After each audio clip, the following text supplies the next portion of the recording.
पहा नवीन एपिसोड्स एकदम add free.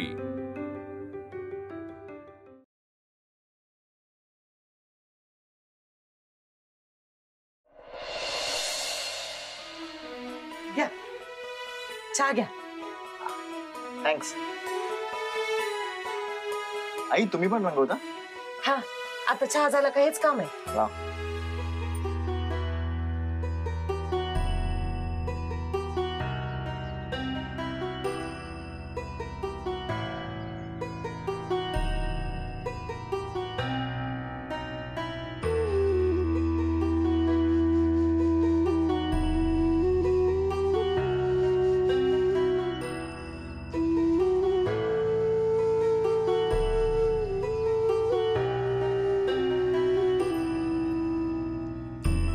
छोटे मालक एक विचारू? विचारा ना। नाही म्हणजे खरं तर हा तुमचा खाजगी विषय मला बोलण्याचा अधिकार नाही। हो असं का म्हणताय? हे बघा एकदा नातं जुळलं ना की काहीच खाजगी राहत नाही।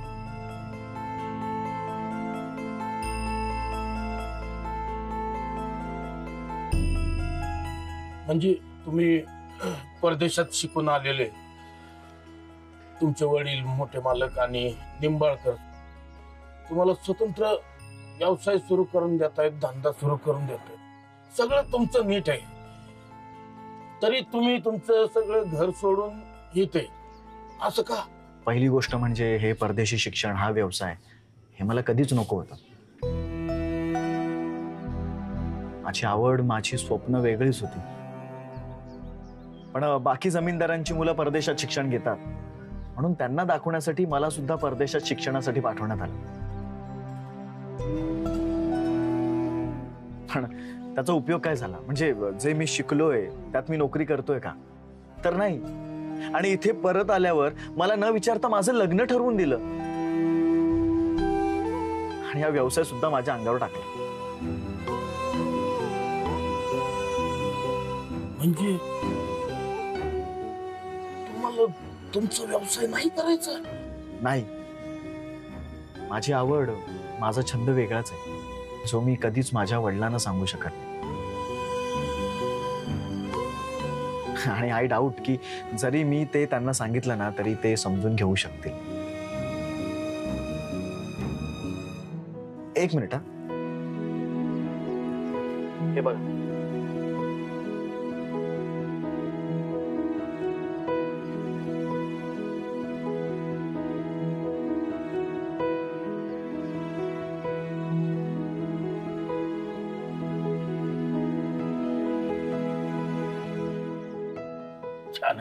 माझी नजर माझा कॅमेरा कायम सुंदर गोष्टी शोधत असते।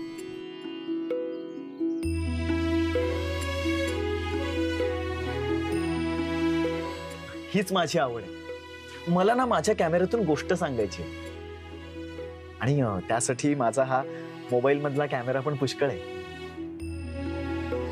झाडापानांचे रंग, माती, खाचखळग्यांचा ओबडधोबडपणा, चेहऱ्यावरील अनुभव, डोळ्यातील जिवंत भाव, माझ्या डोळ्यांना जे दिसतंय ना ते खरं खुरं सौंदर्य टिपायचं मला।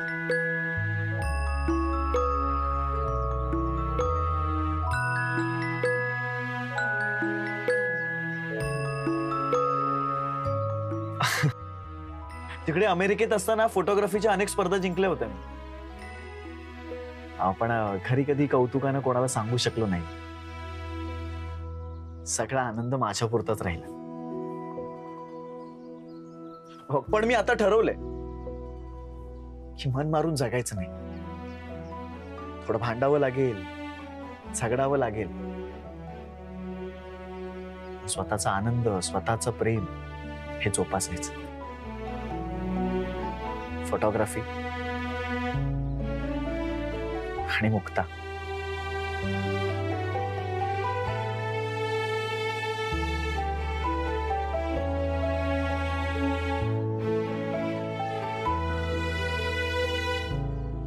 हो, पण त्यांनी माझ्याकडून दोन्ही हिसकावून घेतलं। तुम्ही स्वतःला गरीब म्हणता, पण खरं सांगू का, सगळ्यात गरीब आम्ही आहोत। तुम्हाला तुमचा छंद, तुमची आवड ही मनसोक्त जगता येते, जोपासता येते. बायकांच्या अस्तित्वाच्या लढाईचा विषय जेवढ्या सहजपणे बोलला जातो ना, तेवढ्याच सहजपणे पुरुषांच्या अस्तित्वाचा विषय दुर्लक्षित केला जातो.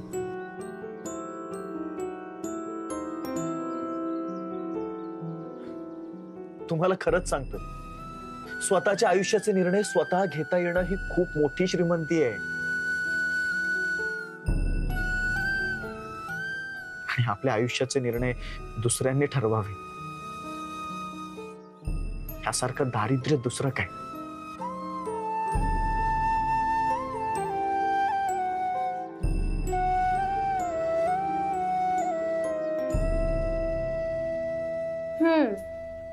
तर मग लाडक्या सासूबाई, दादांनी आत्ताच माझ्यासमोर तुम्हाला निक्षून सांगितले की या घरची सून, या घरचा जीव, प्राण, आत्मा मी म्हणजे आर्याचे.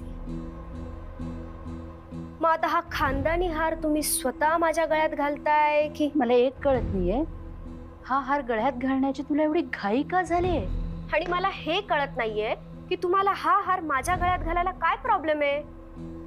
का तुम्हालाच मी या घरची सून झालेली पाहणार नाहीये? हा, खरं सांगू का आर्या, हा हार सारंगने तुझ्या गळ्यात घालावा, त्याशिवाय त्याला पूर्णत्व नाही. अगं, गाभाऱ्यामध्ये देवच नसेल तर मंदिराला सोन्याचा कळस चढून काय फायदा आहे? त्यामुळे कळस नाही, गाभारा होण्याचा प्रयत्न कर. कळसाचं ना दुरून दर्शन घेतात, पण गाभाऱ्यात मात्र डोकं टेकवतात. आर्या, यात सगळ्यातनं लवकरात लवकर बाहेर पड आणि गाभारा होण्याचा प्रयत्न कर. Shut up! पुरे झाला शानपणा. तू कसं बोलतेस तू माझ्याशी?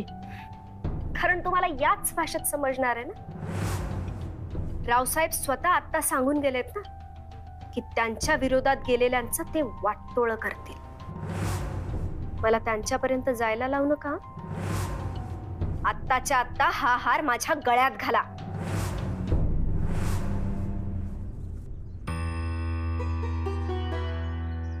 हो, जरा त्यांच्याशी बोला की. आणि त्यांचा नोकर म्हणून नाही तर मुलीचा बाप म्हणून बोला. बोलतो मी, पण मुक्ता समोर कसं बोलू? थांबा.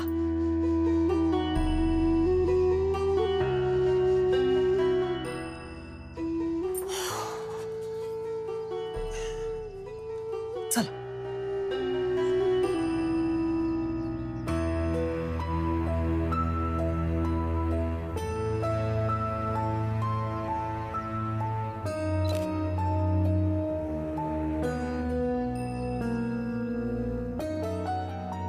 मुक्ते, पण त्या राहू दे, आधी कपडे धुवायला जा.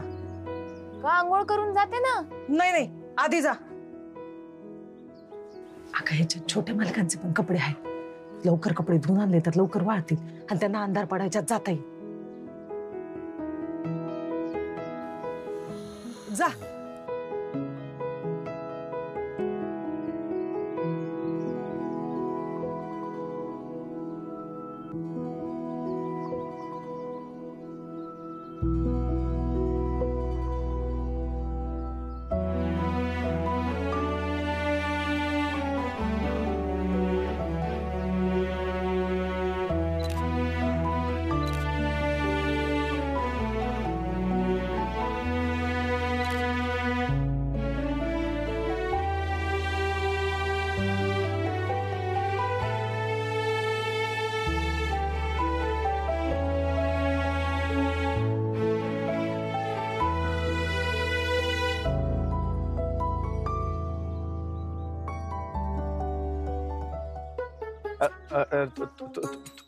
तुम्ही मुक्ता कापड धुवायला गेली नदीवर. ओ वा, इंटरेस्टिंग. नाही नाही, आम्हीच पाठवलंय तिला. अच्छा. छोटे मालक. हा, छोटे मालक बसा ना. हो, तुम्ही पण बसा ना. या बसा. हा.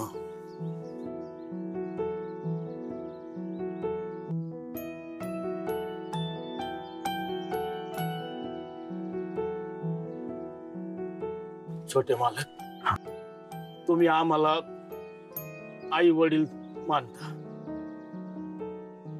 आम्ही पण तुम्हाला म्हणजे मुलाच्याच जागी समजतोय.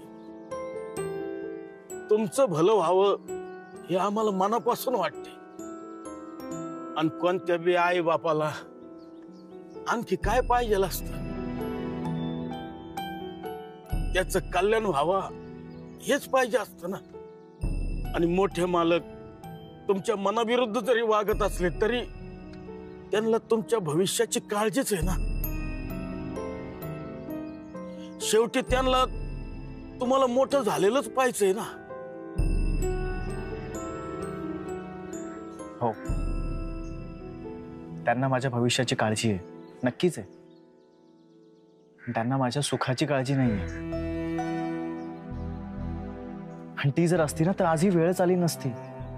तुम्हाला जसं वाटतंय ना की मी त्यांचं ऐकावं आणि हे घर सोडून माझ्या घरी परत जावं, अहो तसंच मला पण वाटतंय की त्यांनी एकदा माझा विचार करून माझं ऐकावं आणि मुक्तासोबतच्या माझ्या लग्नाला परवानगी देऊन टाकावी. बघा, तुम्हीच विचार करा. ते जर म्हणाले ना की सारंग मुक्ताशी लग्न कर आणि तिला आपल्या घरी परत घेऊन ये, तर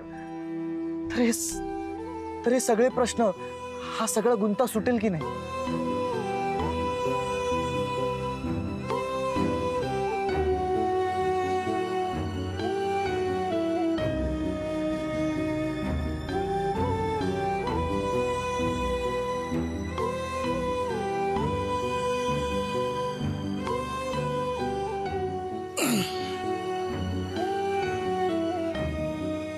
आणि इतकंच नाही तर तुम्हाला मला घरी परत जा हे सांगायची गरज तरी पडली असते का?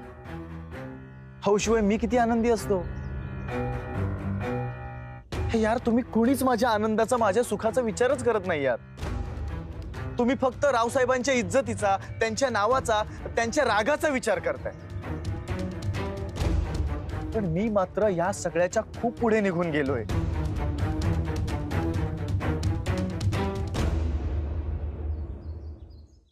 अहो, मालक लग्नात तुमच्या सोबत जरी होणार असलं ना तरी बाकीच्यांसोबत राहायचं असतं. तुमच्या घरच्यांनी आनंदानं, प्रेमानं मुक्ताला घरात घेतलं तर त्या घराची सून म्हणून नांदण्यात, संसार करण्यात अर्थ येऊ. तुमच्या एकट्यासाठी आयुष्यभर तिने बाकीच्यांचा रागराग का म्हणून सहन करायचा? नाही, जे तुम्हाला वाटतं तेच तुमच्या घरच्यांना वाटत असेल तर या नात्याला अर्थ आहे. नाहीतर आगीतून वाचलो आणि फुफाट्यात मेलो असं व्हायचं. आता मला सांगा, तुम्ही कामासाठी घराबाहेर असता, एखाद 2 दिवस तुम्हाला बाहेर गावी जावं लागलं तर तुमच्या मागं मुक्ता एकटीच घरी असणार. आणि मग अशा वेळी तुमच्या घरचे तिच्याशी नीट नाही वागले तर? हो बघा, आय कॅन अंडरस्टँड. पण मी तिला घरात थोडीच ठेवणार आहे. तिला पण मी तिच्या आवडीचं काम करूच देणार आहे. आणि तिची आवड जर संबळ असेल ना तर तिने तेच तिच्या आयुष्याचं उद्दिष्ट बनवलं पाहिजे.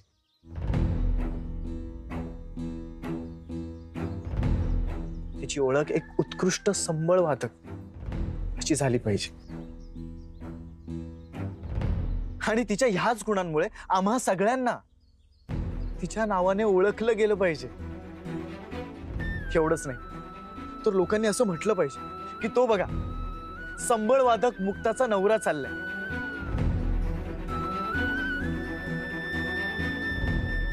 अच्छा, रावसाहेब नगरकर म्हणजे ते त्या संबळवादक मुक्ताचे सासरे, असं लोकांनी म्हटलं पाहिजे. काय बोलताय? मी जे पाहतोय ना तेच मी बोलतोय. हे बघा, मला लग्नानंतर मुक्ताची ओळख बदलून टाकायची नाहीये. तिचा स्वाभिमान, तिची कला काहीच कमी व्हायला नको. मला माहिती आहे की माझ्या घरी हे सगळं अवघड आहे, पण प्रत्येक पावलावर मी तिच्या सोबत आहे.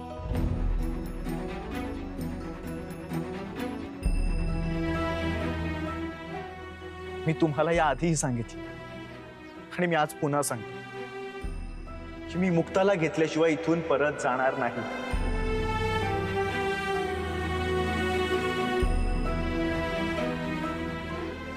मुक्ताशिवाय मी अपूर्ण आहे आणि आज ती मान्य करणार नाही. पण माझ्याशिवाय ती पण अपूर्णच आहे.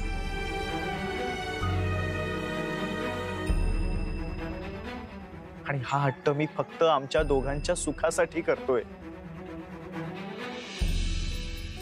हे बघा, जोपर्यंत मी इथून जात नाही ना, तोपर्यंत मी तुमच्याच कुटुंबाचा एक हिस्सा बनून इथे राहील.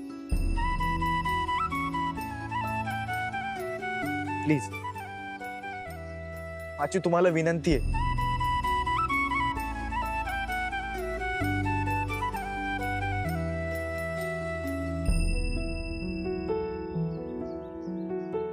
आई आई अगं आपली मुक्ताताई लय नशीबवाने. तिला एवढं मनापासून आणि खरं खुरं प्रेम करणारं कोणतरी भेटलंय. नाहीतर बाकीचे सगळे लांडगे असतात कांतशेट सारखे.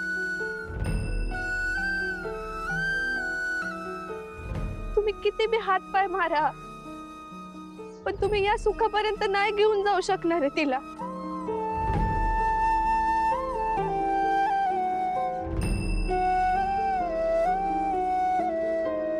एवढं जीवापार प्रेम करणार दुसरं कोणी भेटणार पण नाही तिला.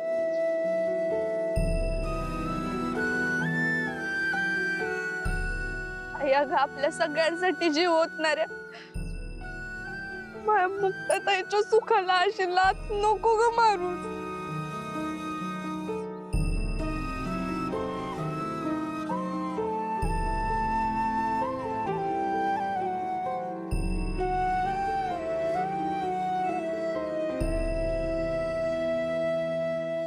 तू मला माझ्याच नवऱ्याची भीती घालतेस?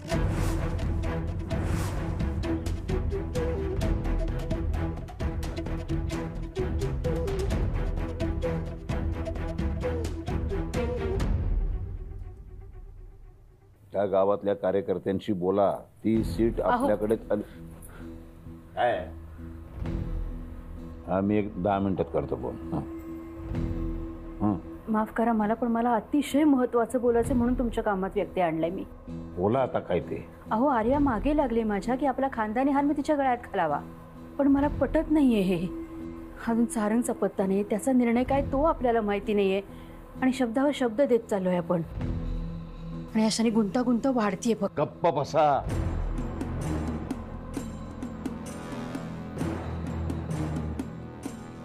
आणि गुंतागुंत कोण वाढवते? तुम्ही कमी. ते सारंग आणि मुक्ताचं प्रकरण तुम्हाला माहित होतं, आधीपासून माहित होतं. त्याच वेळेला जर मला सांगितलं असतं तर ही गुंतागुंत झालीच नसती. स्वतःचं नसलेलं डोकं वापरणं बंद करा.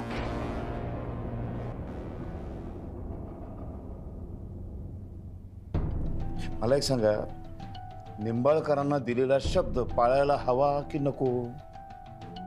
मी जसा मागचा पुढचा सारासार विचार करतो तसा तुम्ही का नाही करत कधी?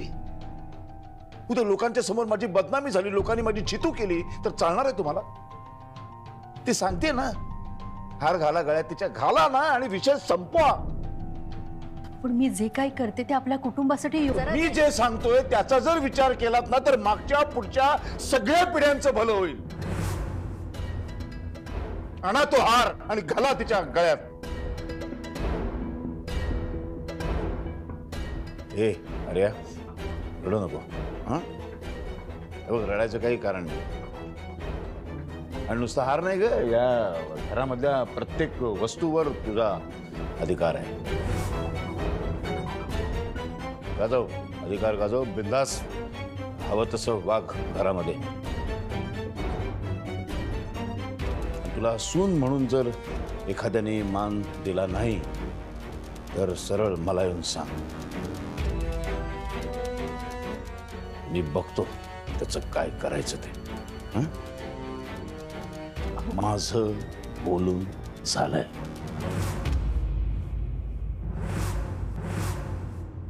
तुम्ही खरंच दोघांच्या बाजूने विचार करा. माझ्या मुक्तताईच्या आयुष्याच्या या सुखाचा विचार करा.